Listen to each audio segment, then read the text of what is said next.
What is up, everybody? Welcome back to the Triple Play Fantasy Network. I am your host, Kevin Coleman, at @theboys_22, and I'm here to talk about some college football again. We're going to have week 5, and this is going to be a fun slate.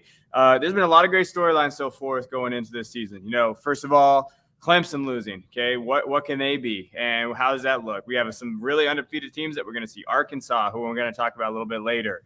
And then, hey, could a non-Power 5 playoff team make college football championship? And I think it starts with Cincinnati this weekend playing Notre Dame. I think those are all teams and all games that we should be taking a look at and just what they're going to be able to handle and what they can do. So for me, when we're looking at all of our week preview and everything that we're doing, I think it basically all starts with the game this weekend, and that's Matt Corral. And that's going to be Alabama versus Ole Miss. And I think this is a huge game for Corral. What can he be? So when we're looking at him this year, 6'2", 66 for 96, 997 yards, 9 touchdowns. And the key number there is 0 interceptions. So right now he ranks 7th in the nation in passing yards, 3rd in passing attempts, but he has not thrown an interception. I think that's the key. I think that was the one that we always had to worry about, we had to talk about, but he hasn't done it yet. So for me, personally, when I'm looking at it, I think that's a great mindset for Matt Corral to have. I love Matt Corral. He was my QB3 coming into the season, according to my rankings, and he's someone that I really like. But make no mistake about it, this is a prove-it week for him. And when we watch him play this week, you'll see against Tulane, I think he does it. He does a lot of good things. So his reads are very, very well done this year. He's not really reaching for just trying to do too much when I watch him play. He has that rushing upside. I mean, hey, he's a dual threat kid. And you watched it this year with what he was able to do on the ground. He's got 5 rushing touchdowns. Like, those are the things that you like to see, especially from that position when we talk about, fantasy. That's what we're talking about here. As a thrower, he's got the arm strength, and he has deep ball accuracy when he wants to. Like, this kid gets it out quick. This is his second year in Lane Kiffin's offense, and you've seen why Lane's been able to develop quarterbacks. But these are the type of throws right here that you love to see. Just on the money, deep shot. He makes the right reads when he's within the offense. He does a very good job. I think he's really maturing. So the one thing about Corral that I've seen a lot is that he's just showing a lot of maturity, and I think that's the key. And that's what I love about him. Now, what can he do wrong against Alabama? Alabama's going to be great. He's got to limit those mistakes. If he can limit those mistakes, does not stare down his receivers, doesn't try to do too much, we could be talking about Matt Corral being a legit QB1 of this class.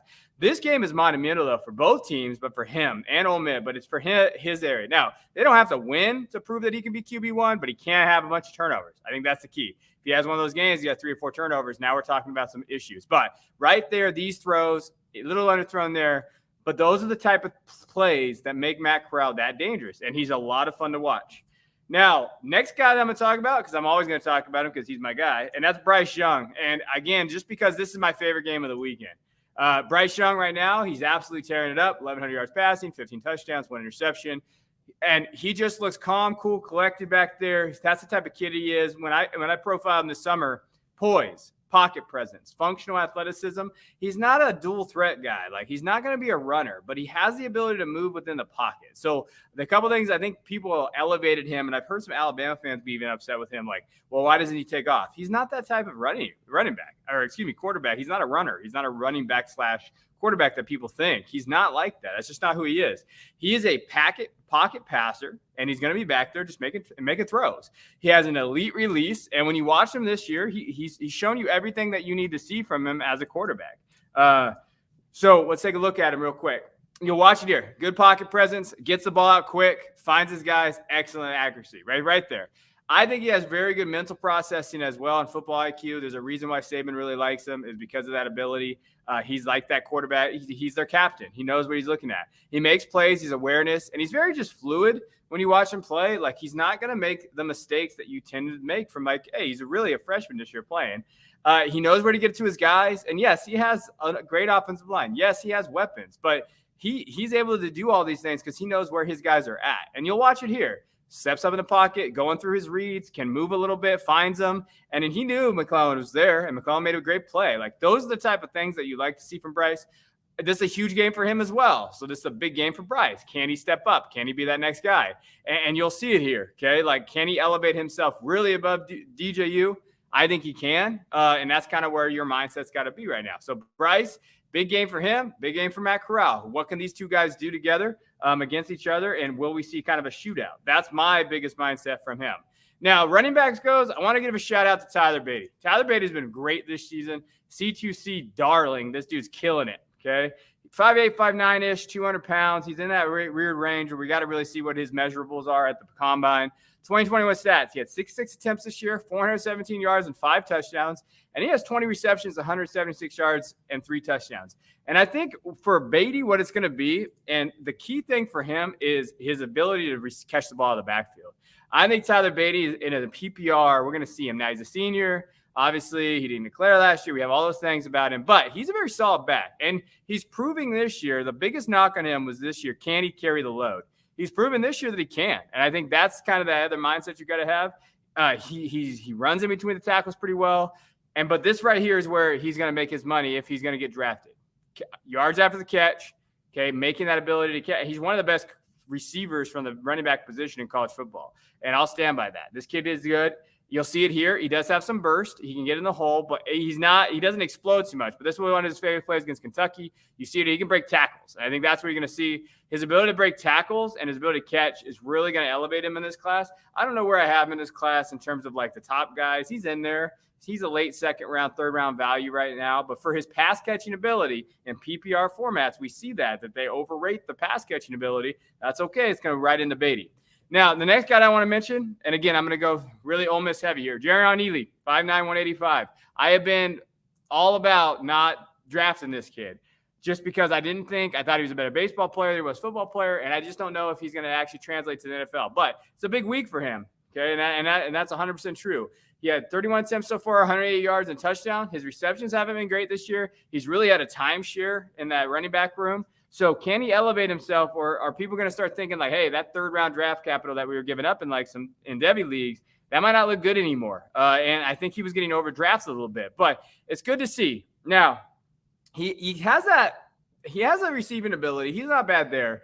I do question his burst, and he has an okay – it looks like he's gotten slower.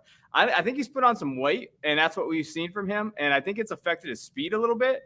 He can still hit the holes, but you're not seeing that big burst that you'd like to see. Now, that was a great move, and he had this, okay, and he did this last year. So you saw that last year against Florida. But this year, not a lot of highlights, not a lot of stuff to look at. We had to kind of break out the vault here for some film, but I wanted to give him a shout-out. I do think that he maybe could get to the outside of this Alabama defense, and really the test is going to be, can Alabama defense show that he's slow? And I think that's the key. If Alabama defense can do that, then I have a hard time looking at him as being an NFL prospect. And who would you rather have, Beatty or Ealy? I think I go with Beatty. I think that's kind of where I'm at right now in terms of both these guys. But we'll see. We'll see how they're going to use him and get him involved. You saw it last year against Alabama. He had a great game against Alabama last year. So is he going to be able to replicate that? I don't know. I just wanted to give him a shout out here. And again, you would like to see him more in the receiving ability. Rick, write this. If he can do this, if he can catch the ball out of the backfield and do that and show that burst, then we're talking about him in a different light, okay? Now, as far as the receivers goes, got to give a small school guy a shout-out, Khalil Shakur from Boise State. 6', 190, 2020 stats right now. He's 27 receptions, 448 yards, and 3 touchdowns. Quite frankly, he's one of the best non-power 5 wide receivers in the country. And he's that good. Contact balance is great. You can play inside and outside. I think a lot of people think of him as a slot receiver, but what I like about him is he can line up on the outside, and he's very good against a lot of different things. He doesn't really have a ton of weaknesses. He's one of those very solid floor guys. Now, again, playing at Boise State, the track record for these wide receivers that are not at Power 5 schools is not great. Can he be that guy that kind of bucks the trend? I think he's going to be okay. I think it depends on the measurables. How does he test at the combine? What does he look like there? But he's one of these kids that just gets open. And I think that's the other key. Okay? He creates separation really well. He gets open. He finds the open spots in the defense, and he catches the ball. That's the one underrated thing about him, his hands. Okay, he's going to catch everything that's thrown his way. They use him in a variety of ways. He is their best athlete. So Shakur is going to be their best athlete on that team. They have to lean on him heavy. They're playing, I believe, a Utah State team this week that he should score a ton of points. That should be a good game. Or they played last week, excuse me. I forget who Boise plays this week. I'll have to check. But Shakur plays great, okay? And I think that when we're talking about Shakur as a Devy asset, he's starting to get up there a little bit. He's starting to move his draft stock a little bit. And they use him here. They're going to use him in sweeps. They're going to use him in those different abilities. That's what they play. They play Nevada. That's going to be a great game. So Nevada, who is going to be challenging with Carson Strong for the Mountain West. This has Mountain West title, stuff going over it. So look for this game. It's going to be a lot of fun to watch. They beat Utah State last week, 27-3, so their defense looks better. Shakur, they're going to lean on him a little bit. But keep an eye on him. I think he has some Devy ability. I think that we're going to be talking about him as he's going to be getting some draft capital.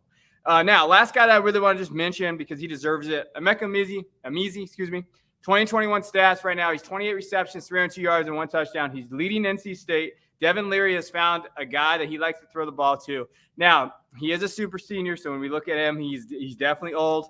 And when we talk about breakout age and all that kind of stuff, he's not going to have what the analytics like.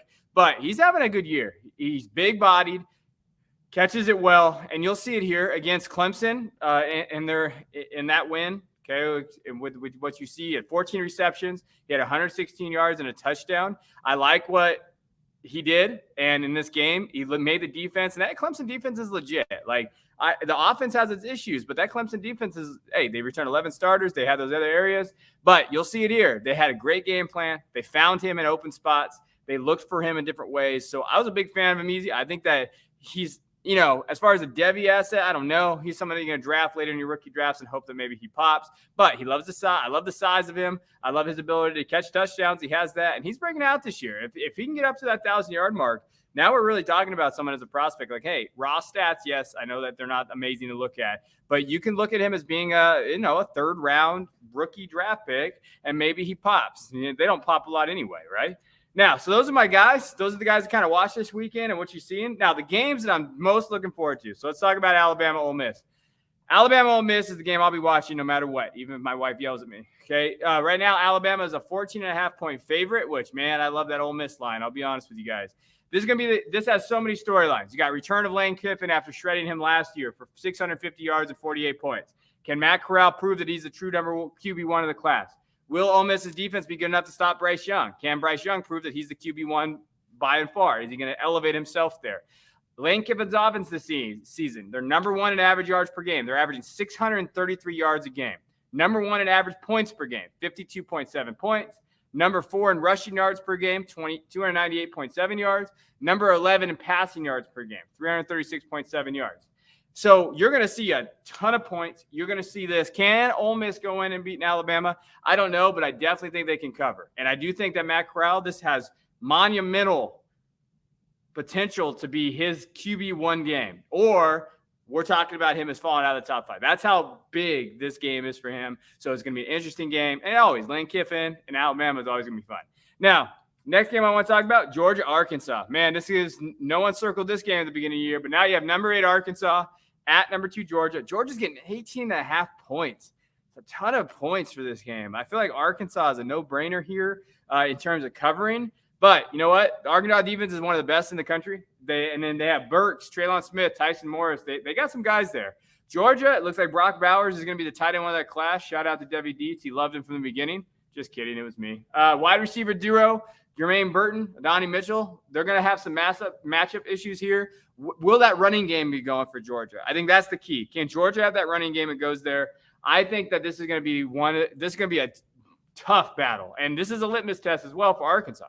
Can they be that next team? Can they win this game, win out? Maybe they lose one game and get in the playoff. I don't know. We'll see. And Georgia's got to win this game. Georgia's got to come out, and this is Georgia's year, right? We keep talking about it. When is Georgia going to get over this hump? Could it be this year? I guess we'll find out.